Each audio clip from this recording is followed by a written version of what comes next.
তিনটি দলকে সুবিধা দিতেই পোস্টাল ব্যালটে ধানের শীষ মাঝামাঝি অভিযোগ বিএনপির। গেজেটের ধারাবাহিকতা মেনেই প্রতীক বলছে ইসি। পোস্টাল ব্যালটের অপব্যবহার রোধে সতর্ক থাকার আহ্বান পররাষ্ট্র উপদেষ্টার। সামরিক ড্রোন কারখানা স্থাপনে অন্য দেশের সাথে সম্পর্কে প্রভাব পড়বে না। যে যাই বলুক 12ই ফেব্রুয়ারি ভোট, নির্বাচন বানচালের চেষ্টা হলে ছাড় নয়, সাহস থাকলে বিদেশে পলাতকদের দেশে এসে কথা বলার আহ্বান।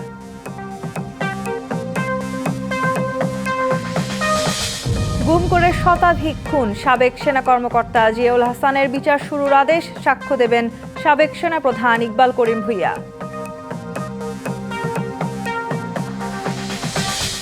7 কলেজ শিক্ষার্থীদের অবরোধে রাজধানীতে দিনভর ভোগান্তি। ঢাকা সেন্ট্রাল ইউনিভার্সিটি অধ্যাদেশ জারি না হলে কঠোর কর্মসূচির হুঁশিয়ারি। ইরান বিক্ষোভকারীদের মৃত্যুদণ্ড কার্যকর করলে কঠোর পদক্ষেপ, হুঁশিয়ারি ট্রাম্পের।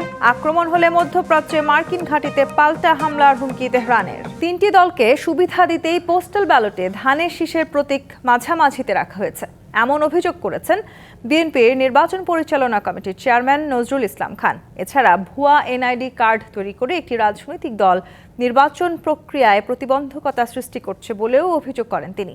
এদিকে নির্বাচন কমিশন জানিয়েছে, গেজেটের ধারাবাহিকতা হিসেব করেই পোস্টাল ব্যালটে প্রতীক ছাপানো হয়েছে।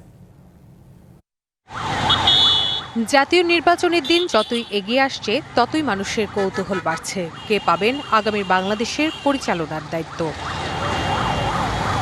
কিন্তু ভোটের আগেই বিতর্ক দেখা দিয়েছে পোস্টাল ব্যালটের ব্যবস্থাপনা নিয়ে।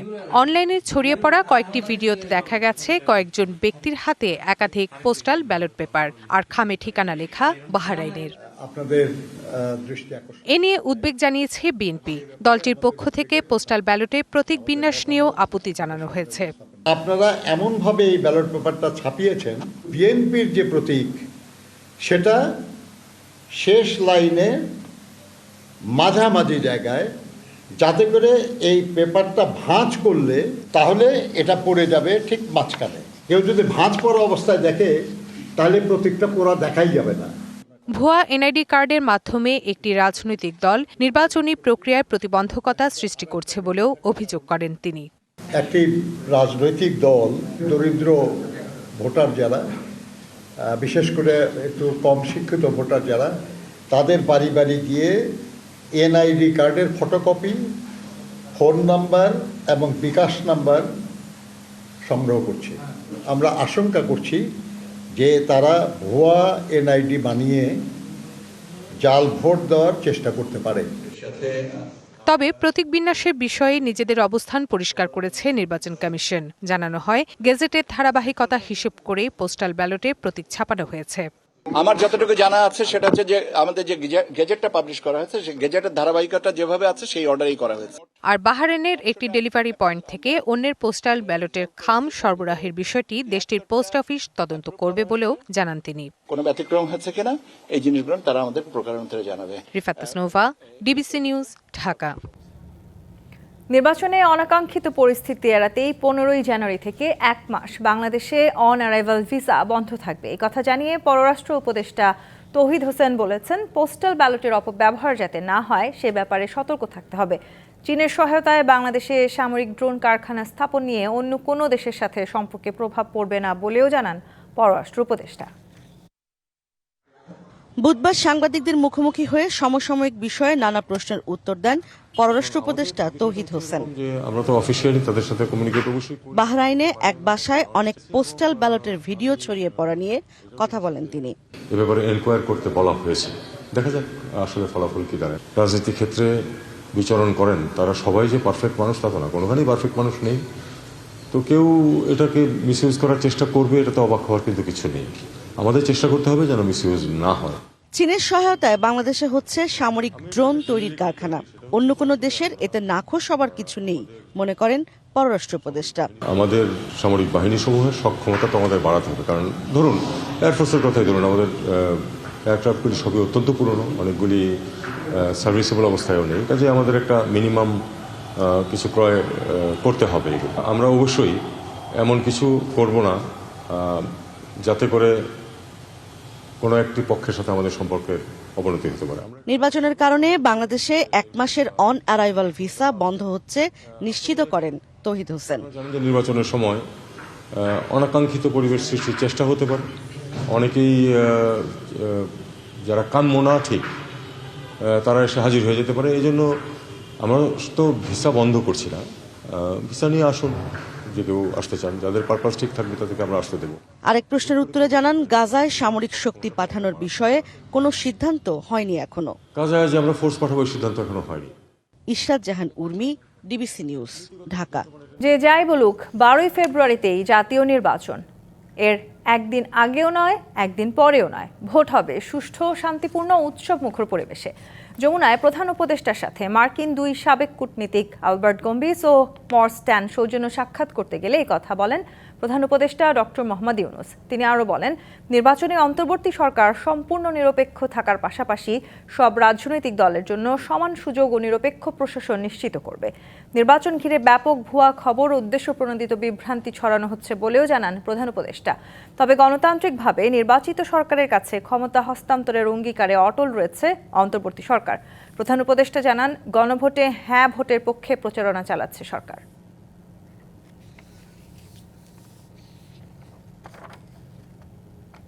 সুষ্ঠু, শান্তিপূর্ণ, উৎসবমুখর পরিবেশে ত্রয়োদশ জাতীয় সংসদ নির্বাচন করতে দায়িত্ব পালন করবেন আইনশৃঙ্খলা বাহিনীর 8,97,117 জন সদস্য।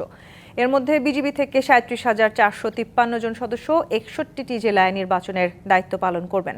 সকালে চট্টগ্রামের Satkania border guard training centre and college parade গ্রাউন্ডে বিজিবির রিক্রুট ব্যাচের প্রশিক্ষণ সমাপনী কুচকাওয়াজ অনুষ্ঠান শেষে এই কথা বলেন স্বরাষ্ট্র উপদেষ্টা জাহাঙ্গীর আলম চৌধুরী। এজন্য বর্ডার গার্ড বাংলাদেশ সুপরিকল্পিতভাবে প্রস্তুতি নিয়েছে। এ সময়ে বিজিবির ভাবমূর্তি ও গৌরব রক্ষায় কাজ করার নির্দেশ দেন স্বরাষ্ট্র উপদেষ্টা। বলেন, দেশের বাইরে থেকে নির্বাচন বানচালের চেষ্টা করলে ছাড় নয়, সাহস থাকলে বিদেশে পলাতকদের দেশে এসে কথা বলার আহ্বান জানান স্বরাষ্ট্র উপদেষ্টা। বলেন, মিয়ানমারের সাম্প্রতিক ঘটনার প্রতিবাদ জানিয়েছে বাংলাদেশ, আর কোনো ছাড় দেওয়া হবে না। এই যে নির্বাচনে যারা বিশৃঙ্খলা সৃষ্টি করবে তাদের জন্য যে ফোর্সের সংখ্যা বাড়ানো হচ্ছে এবং কেউ বিশৃঙ্খলা সৃষ্টি করতে পারবে না। আপনারা যদি সবাই সহযোগিতা করেন, নির্বাচন খুব শান্তিপূর্ণভাবে হয়ে যাবে। সংসদ নির্বাচনে পঞ্চম দিনের আপিল শুনানিতে 100টির নিষ্পত্তি করেছে নির্বাচন কমিশন। এর মধ্যে 73টির আবেদন মঞ্জুর এবং বাতিল করা হয় 17টি। এছাড়া 10টি আবেদন অপেক্ষমান রাখা হয়েছে। এ নিয়ে 276 জন প্রার্থী তা ফিরে পেলেন। এদিকে কুমিল্লা 4 আসনের বিএনপি প্রার্থী মঞ্জুরুল আহসান মুন্সি ঋণ খেলাপি হিসেবে আপিল বিভাগেও বহাল। এর ফলে নির্বাচনে অংশগ্রহণের সুযোগ পাচ্ছেন না তিনি।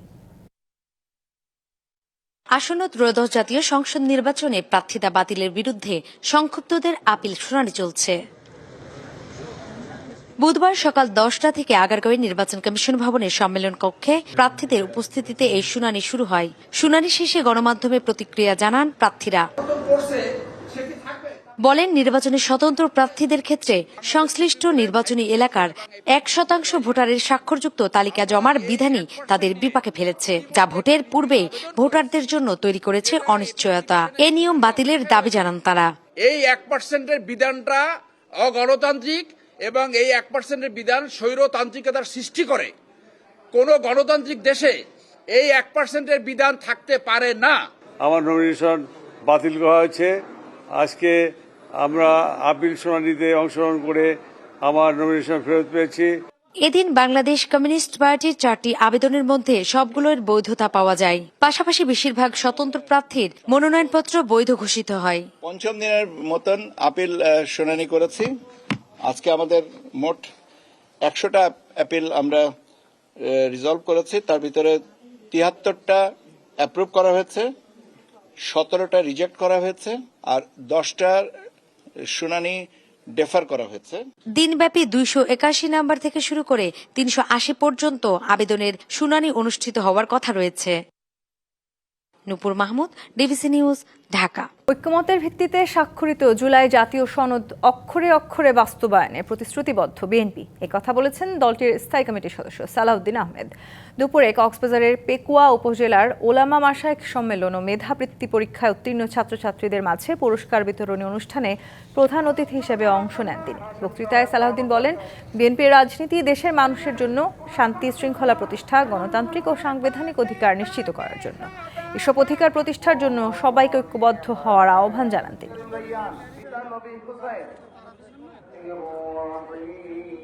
আমরা সব সময় বলি যে স্বাক্ষরিত জুলাই জাতীয় সনদের পক্ষে আছে বিএনপি।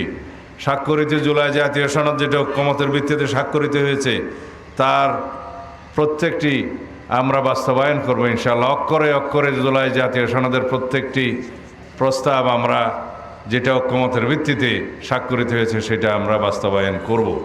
কিন্তু জুলাই সনদের বাইরে আমাদের কোনো বক্তব্য নাই। কলমের কালি নয়, জুলাই সনদের প্রতিটি অক্ষর লেখা হয়েছে শহীদের রক্ত দিয়ে। এটা মনে রাখলে জুলাই সনদ আর কখনো ভুলুণ্ঠিত হবে না, এমন মন্তব্য করেছেন প্রধান উপদেষ্টার বিশেষ সহকারী অধ্যাপক আলী রিয়াজ। বিকেলে রংপুরে গণভোটের প্রচার ও ভোটার উদ্বুদ্ধকরণে বিভাগীয় ইমাম সম্মেলনে এমন কথা বলেন তিনি। এ সময় ইমামরা জুলাই আকাঙ্ক্ষা বাস্তবায়নে ভূমিকা রাখার অঙ্গীকার করেন। গণভোটের মাধ্যমে দেশের চাবি আপনার হাতে, এই স্লোগানে বুধবার রংপুরে অনুষ্ঠিত হয়েছে বিভাগীয় ইমাম সম্মেলন। শহীদ আবু সঈদ স্টেডিয়াম মাঠে সম্মেলনে অংশ নেন সহস্রাধিক ইমাম এবং একই সাথে বক্তারা গণভোটে হ্যাঁ ভোটের গুরুত্ব তুলে ধরেন। এ ব্যাপারে জনগণকে উদ্বুদ্ধ করতে ভূমিকা রাখার অঙ্গীকার করেন ইমামরা। জুলাই সনদে ইমামদের অবদানের কথা যুক্ত করা ও রাষ্ট্রীয় ভাতার দাবিও জানান তারা। ইমামরা অনেক ক্ষেত্রে বাধার সম্মুখীন হবে, তাহলে ইমামদেরকে সুরক্ষা দেওয়ার দায়িত্ব বর্তমান সরকারের। ইমামদের বিশেষ ভাতার আওতায় আনার প্রতিশ্রুতি দেন ধর্ম সচিব। এই দেশে আলেমগণ সবচেয়ে বেশি বৈষম্যের শিকার। ইমাম প্রশিক্ষণ একাডেমিতে ইমামদের ভাতা যাতে বৃদ্ধি পায় আরো 200 টাকা বাড়িয়ে দেওয়ার জন্য বলেছি। আমাদের আলেমদের জন্য 100 কোটি টাকা একটা ফান্ড করেছি এবং আমরা আশা করি এই বছরেই 20 জন আলেমকে আমরা বড় ইউনিভার্সিটিতে পিএইচডি করতে পাঠাবো। সাফের দলিল কায়েমের যে গণভোট, আমাদের জাতীয় জীবনকে পাল্টে দেবার যে পদক্ষেপ এই গণভোট, এই গণভোটের বিরুদ্ধে বিলিয়ন ডলারের অপপ্রচার চলছে। যে সমস্ত বিষয় এই দলিলে নাই, কোথাও ঘুণাক্ষরও লেখা নাই, তারা মানুষকে গিয়ে বলছে যে গণভোটে হ্যাঁ দিলে ওটা হয়ে যাবে, সেটা হয়ে যাবে, যেগুলোর বাস্তবে কোনো অস্তিত্ব নাই। প্রধান উপদেষ্টার বিশেষ সহকারী অধ্যাপক আলী রিয়াজ বলেন, দেশ বদলানোর সম্ভাবনার চাবিকাঠি গণভোটে হ্যাঁ চিহ্ন।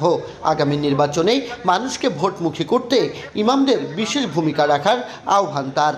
আমরা এখানে এসেছি এই কারণে যে জুলাই জাতীয় সনদে যে অঙ্গীকারগুলো রাজনৈতিক দলগুলো করেছেন, একটা সাম্য ভিত্তিক, ইনসাফ ভিত্তিক সমাজ, সেইটা যেন আমরা প্রতিষ্ঠা করতে পারি এবং আমাদের পরবর্তী প্রজন্মের হাতে তুলে দিতে পারি। ইসলামিক ফাউন্ডেশনের আয়োজনে ইমাম সম্মেলন শেষে গণভোটের বিষয়ে রংপুরের কর্মকর্তা কর্মচারীদের সাথে মতবিনিময় করেন অধ্যাপক আলী রিয়াজ। Majed Masud, DBC news, Rangpur. আলোচিত সমালোচিত সাবেক সেনা কর্মকর্তা জিয়াউল হাসানের বিরুদ্ধে গুমের মামলার বিচার শুরুর নির্দেশ দিয়েছে ট্রাইব্যুনাল। অভিযোগ গঠন করে 8 ফেব্রুয়ারি রাষ্ট্রপক্ষের সূচনা বক্তব্য উপস্থাপন ও সাক্ষ্য গ্রহণের দিন ঠিক করেছে আদালত। জিয়ার বিরুদ্ধে 104 জনকে গুম করে হত্যার অভিযোগ এনেছে রাষ্ট্রপক্ষ। প্রসিকিউশনের অভিযোগ মিথ্যা ও ভিত্তিহীন বলে দাবি করেছে আসামিপক্ষ। চিফ প্রসিকিউটর জানান, এই মামলায় সাক্ষ্য দেবেন সাবেক সেনাপ্রধান ইকবাল করিম ভূঁইয়া। আওয়ামী লীগের শাসনামলে সরকার বিরোধী রাজনীতিবিদ থেকে ব্যবসায়ী কিংবা সাধারণ জনগণ সবার কাছে বড় আতঙ্ক ছিল গুম। আর গুমের প্রসঙ্গ উঠলেই আলোচনায় আসে অবসরপ্রাপ্ত মেজর জেনারেল জিয়াউল হাসানের নাম, যার বিরুদ্ধে 1.5 দশকে 104 জনকে গুম করে হত্যার অভিযোগে মামলা করে রাষ্ট্রপক্ষ। বুধবার আলোচিত মামলার অভিযোগ গঠন করে বিচার শুরুর নির্দেশ দেয় আন্তর্জাতিক অপরাধ ট্রাইব্যুনাল 1। আসামি জিয়াউল হাসান একক আসামি হিসেবে তার বিরুদ্ধে আনুষ্ঠানিক অভিযোগ গঠন করা হয়েছে। ট্রাইব্যুনাল আগামী 8 ফেব্রুয়ারি থেকে এই মামলার সাক্ষ্য গ্রহণ এবং ওপেনিং স্টেটমেন্টের জন্য দিন ধার্য করেছেন। এই মামলায় সাক্ষ্য দেবেন সাবেক সেনাপ্রধান ইকবাল করিম ভূঁইয়া। সে সাক্ষীর মাধ্যমে তুলে ধরবেন যে গুমের স্ট্রাকচারটা কিভাবে সামরিক বাহিনীর অফিসারদেরকে র্যাবে পাঠানোর কারণে কিভাবে তাদের চরিত্র ধ্বংস হয়েছে, কিভাবে এই অফিসারগুলো সেখানে গিয়ে একটা নিষ্ঠুর খুনিতে পরিণত হয়েছে, সেই কথাগুলো একজন সেনাপ্রধান হিসেবে তিনি অবলোকন করেছেন। রাষ্ট্রপক্ষের অভিযোগ অস্বীকার করেছে আসামি পক্ষ।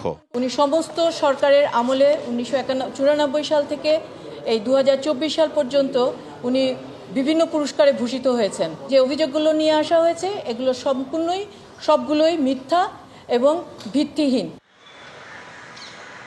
গাজীপুর, বরগুনা ও সুন্দরবন এই 3 জায়গায় শতাধিক গুম করে হত্যার অভিযোগে গত 17 ডিসেম্বর জিয়াউল হাসানের বিরুদ্ধে আনুষ্ঠানিক অভিযোগ দায়ের করে রাষ্ট্রপক্ষ। Mizan Ahmed, TVC news, Dhaka. Science lab, technical ও তাঁতিবাজার মোড় সহ রাজধানীর বিভিন্ন এলাকায় সড়ক অবরোধ করে বিক্ষোভ করেছেন সরকারি 7 কলেজের শিক্ষার্থীরা। প্রস্তাবিত ঢাকা সেন্ট্রাল ইউনিভার্সিটি অধ্যাদেশ জারির দাবিতে প্রায় 6 ঘণ্টা এই কর্মসূচি পালন করেন তারা। এতে এসব এলাকায় যান চলাচল বন্ধ থাকায় ভোগান্তিতে পড়েন নগরবাসী। স্লোগানে উত্তাল সায়েন্স ল্যাব মোড়। পূর্ব ঘোষণা অনুযায়ী বুধবার বেলা 12টার কিছু পর প্রস্তাবিত ঢাকা সেন্ট্রাল ইউনিভার্সিটির অধ্যাদেশ জারির দাবিতে জড়ো হতে থাকেন ঢাকা কলেজ, ইডেন ও তিতুমির কলেজের শিক্ষার্থীরা। শিক্ষার্থীদের অভিযোগ, সরকারের একটি মহলের কারণে বারবার পিছিয়ে যাচ্ছে অধ্যাদেশ জারির কার্যক্রম। দ্রুত সময়ের মধ্যে বিশ্ববিদ্যালয়ে অধ্যাদেশ জারি না হলে কঠোর আন্দোলনে যাবেন তারা। আমাদের অধ্যাদেশ জারি করতে কেন এই কাল ক্ষেপণ করছে সরকার? ডেটের পর ডেট দিয়ে গেছে, বাট কোনো চূড়ান্ত কোনো ফলাফল দেয়নি। কালকে যেন চূড়ান্ত আসলে অধ্যাদেশটা দেয়, এই জন্য আমরা আবার মনে করায় দিতে আসছি। ক্যাম্পাসে পরিচয়হীনতা ভুগতেছি, আমরা ক্যাম্পাসে পড়ালেখার জটিলতা ভুগতেছি। এ কর্মসূচি ঘিরে সকাল থেকেই সতর্ক অবস্থায় ছিলেন আইন শৃঙ্খলা বাহিনীর সদস্যরা। রাস্তা ছেড়ে শিক্ষা প্রতিষ্ঠানে ফিরে যেতে শিক্ষার্থীদের অনুরোধ জানান তারা। আমরা তাদেরকে অনুরোধ করেছি এখান থেকে সরে যাওয়ার জন্য। তারা আমাদেরকে বলেছে তারা আর কিছু সময় এখানে থাকতে চায়। তাদের দাবির বিষয়ে এক ধরনের সবাইকে জানান দেওয়ার জন্যই তারা এই কাজগুলো করছে। শিক্ষার্থীদের সড়ক অবরোধে সায়েন্স ল্যাব ও এর আশপাশের সড়কে বন্ধ হয়ে যায় যান চলাচল। যানজটের ভোগান্তিতে পড়েন এ পথের যাত্রীরা। বাধ্য হয়ে হেঁটে গন্তব্য যান অনেকে। সায়েন্স ল্যাব ছাড়াও মহাখালী, টেকনিক্যাল ও তাঁতিবাজার এলাকায় সড়ক অবরোধ করে বিক্ষোভ করেন শিক্ষার্থীরা। Farhaduzzaman, DBC news, Dhaka. পঞ্চগড়, চুয়াডাঙ্গা সহ বিভিন্ন জেলায় কনকনে শীতে জনজীবন বিপর্যস্ত। পঞ্চগড়ের সর্বনিম্ন তাপমাত্রা 8.5 ডিগ্রি সেলসিয়াস রেকর্ড করা হয়েছে। গত এক সপ্তাহ ধরেই উত্তরের জেলা পঞ্চগড়ে মাঝারি থেকে মৃদু শৈত্যপ্রবাহ বয়ে যাচ্ছে। ঘন কুয়াশা আর হিমেল বাতাসে বিপাকে পড়েছে জেলার শীতার্ত মানুষজন। শৈত্যপ্রবাহে কাবু জেলাবাসী। ভোর থেকে হেডলাইট জ্বালিয়ে মহাসড়কে ধীর গতিতে চলাচল করে যানবাহনগুলো। খড়কুটো জ্বালিয়ে শীত নিবারণের চেষ্টা করছে নিম্ন আয়ের মানুষেরা। এদিকে তীব্র শীতে আলু, মরিচ সহ বিভিন্ন ফসলের রোগবালাই বেড়ে গেছে। চুয়াডাঙ্গায় সর্বনিম্ন তাপমাত্রা রেকর্ড করা হয়েছে 10.7 ডিগ্রি সেলসিয়াস। জেলায় তাপমাত্রা কিছুটা বাড়লেও কনকনে শীতে স্থবির হয়ে পড়েছে স্বাভাবিক জীবনযাপন।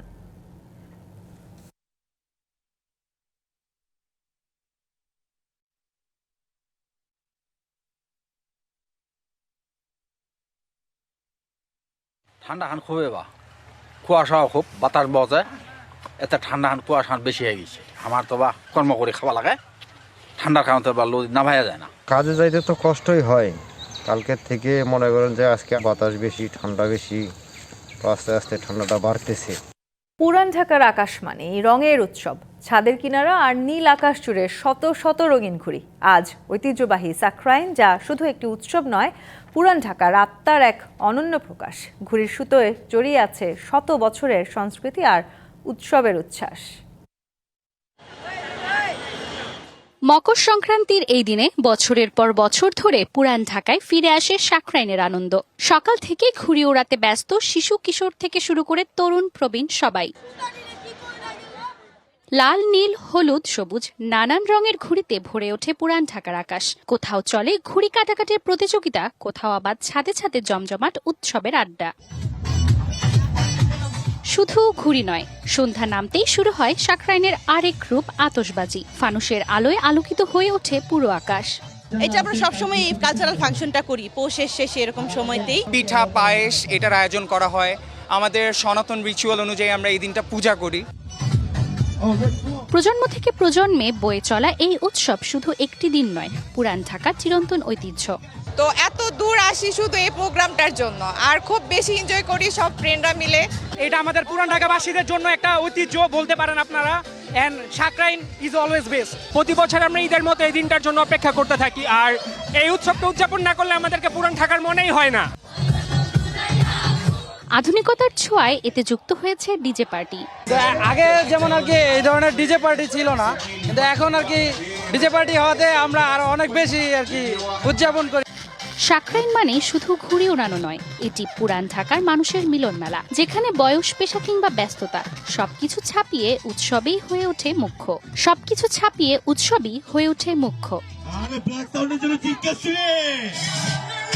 Manjuma Firoz Nilima, DBC news, Dhaka. ত্রয়োদশ জাতীয় সংসদ নির্বাচনে ভোটের দিন ঠিক হয়েছে 12ই ফেব্রুয়ারি। সারা দেশে বইছে সেই ভোটের হাওয়া। এ নিয়ে কি ভাবছেন সাধারণ মানুষ থেকে শুরু করে আগামীর জনপ্রতিনিধিরা, সে কথা জানাতে ডিবিসি নিউজের ইলেকশন এক্সপ্রেস ছুটে যাচ্ছে সব সংসদীয় আসনে। এখন আছে সংসদীয় আসন 238 মৌলভীবাজার 4-এ। স্বাগত জানাচ্ছি সিএসআরএম নিবেদিত ডিবিসি ইলেকশন এক্সপ্রেসে। আমরা এখন রয়েছি মৌলভীবাজার 4 আসনে। শ্রীমঙ্গল এবং কমলগঞ্জ উপজেলা নিয়ে এই আসনটির অবস্থান। আমাদের সাথে রয়েছেন এনসিপি মনোনীত প্রার্থী প্রীতম দাস। আপনাকে স্বাগত জানাচ্ছি। প্রথমেই জানতে চাইব, আসলে আপনারা তো মাঠঘাট চষে বেড়াচ্ছেন, কেমন সাড়া পাচ্ছেন সাধারণ মানুষ কি চাইছে আপনাদের কাছে? 24-এর গণ অভ্যুত্থান পরবর্তী বাংলাদেশে খুব স্বাভাবিকভাবে চাইছে মানুষ একটা পরিবর্তন, একটা নতুন রাজনৈতিক ধারা তৈরি হোক। মানুষ আর আগের অবস্থায় ফিরে যেতে চায় না।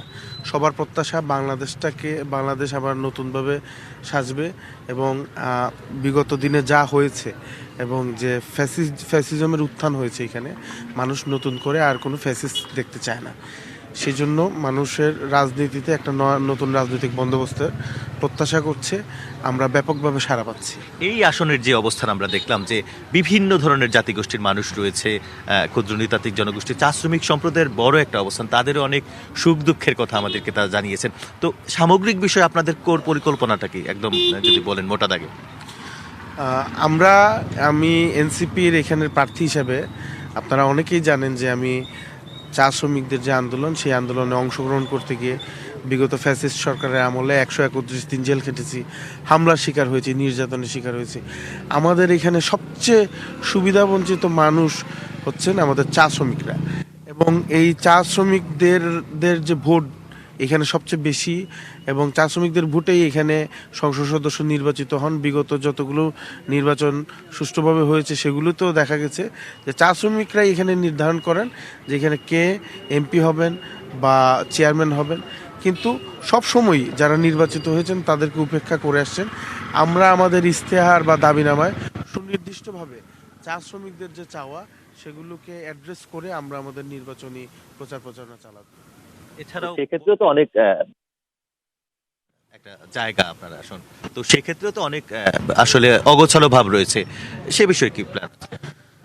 আমাদের শ্রীমঙ্গল কমলগঞ্জ যে অঞ্চলটা, এখানে যে বহু জাতি, বহু ভাষা এবং বহু সংস্কৃতি, সেটা আমি মনে করি সেটা শুধু জাতীয় পর্যায়ে নয়, এটা আন্তর্জাতিকভাবে তুলে ধরার বিষয় রয়েছে। আমরা এখানে যদি আমরা কমিউনিটি ট্যুরিজম বিল্ড আপ করি এবং আমাদের যদি ইকো ট্যুরিজম সহ আরও বিভিন্ন ক্ষেত্র বা এই দ্বারগুলা উন্মোচন করার সুযোগ আছে। এই দ্বারগুলো এতদিন ধরে উন্মোচিত হয় নাই। আমাদের এখানে বছরে অন্তত কয়েক শত উৎসব হয় বিভিন্ন সম্প্রদায়ের, মণিপুরি, খাসি, গারো। তো এই উৎসবকে কেন্দ্র করে এবং তাদের জীবনযাপন, তাদের খাদ্যাভ্যাস সহ এই বিষয়গুলোকে কেন্দ্র করে আমরা পর্যটকদের সামনে একটা নতুন দ্বার উন্মোচন করতে পারি। আমি যদি নির্বাচিত হই, আমি সেই কাজগুলো করার চেষ্টা করব। শেষে ছোট্ট করে একটি প্রশ্ন জানতে চাইব, আপনাদের রাজনৈতিক জোটের যে একটা সমীকরণ রয়েছে, এখনো জামায়াত ইসলামের প্রার্থী রয়েছেন, আপনিও রয়েছেন, তো সেক্ষেত্রে কি সিদ্ধান্ত আসতে পারে, বা সেক্ষেত্রে আপনাদের সিদ্ধান্তটা? যে দলগুলো আছে আমাদের জোটের যে দল করে গেছেন, মানুষের মধ্যে বিচরণ করেছেন, ওনাদের কাজকর্ম করে গেছেন, মানুষের মধ্যে বিচরণ করেছেন। আমাদের প্রার্থিতা ঘোষণা হওয়ার পরে আমরা যখন একসাথে কাজ করা শুরু করব আরও ভালোভাবে, তখন আমরা নিশ্চিত যে এই আসনে আমরা অবশ্যই জয়ী হব। অনেক ধন্যবাদ আমাদের সাথে যুক্ত হওয়ার জন্য প্রীতম দাস। দর্শক, সিএসআরএম ডিবিসি ইলেকশন এক্সপ্রেসে আমরা এখন রয়েছি মৌলভীবাজার 4 আসনে। আমরা কথা বললাম এনসিপি মনোনীত প্রার্থীর সাথে। ডিবিসি নিউজের সাথেই থাকুন। ইরানে সরকার বিরোধী বিক্ষোভে এই পর্যন্ত 2400-রও বেশি বিক্ষোভকারী নিহত হয়েছে। মার্কিন ভিত্তিক মানবাধিকার সংস্থাগুলো এমন তথ্যই জানাচ্ছে। এর পরিপ্রেক্ষিতে বিক্ষোভকারীদের মৃত্যুদণ্ড কার্যকর করলে ইরানে হামলা চালানোর হুমকি দিচ্ছেন মার্কিন প্রেসিডেন্ট ডোনাল্ড ট্রাম্প। তবে মার্কিন হামলা হলে শেষ রক্তবিন্দু পর্যন্ত লড়াইয়ের হুমকি দিয়েছে তেহরান। দেশটির বিমান বাহিনীর কমান্ডার সর্দার মুসাভি জানান, ক্ষেপণাস্ত্রের মজুদ বৃদ্ধি করা হয়েছে। এদিকে ইরানে হামলা চালানো হলে শত্রুপক্ষের জন্য অনেক চমক অপেক্ষা করছে বলে সতর্ক বার্তা দিয়েছেন ইরানি প্রতিরক্ষামন্ত্রী আজিজ নাসিরজাদে। হুঁশিয়ারি দিয়ে জানান, ইরানে হামলা হলে মধ্যপ্রাচ্য জুড়ে যুক্তরাষ্ট্রের সামরিক ঘাঁটিগুলোতে পাল্টা হামলা চালানো হবে। এমন উত্তেজনার মধ্যে পূর্ব সতর্কতা হিসেবে ঘাঁটিগুলো থেকে কিছু সেনা সদস্য সরিয়ে নিচ্ছে বলে জানিয়েছে সংবাদ মাধ্যম রয়টার্স।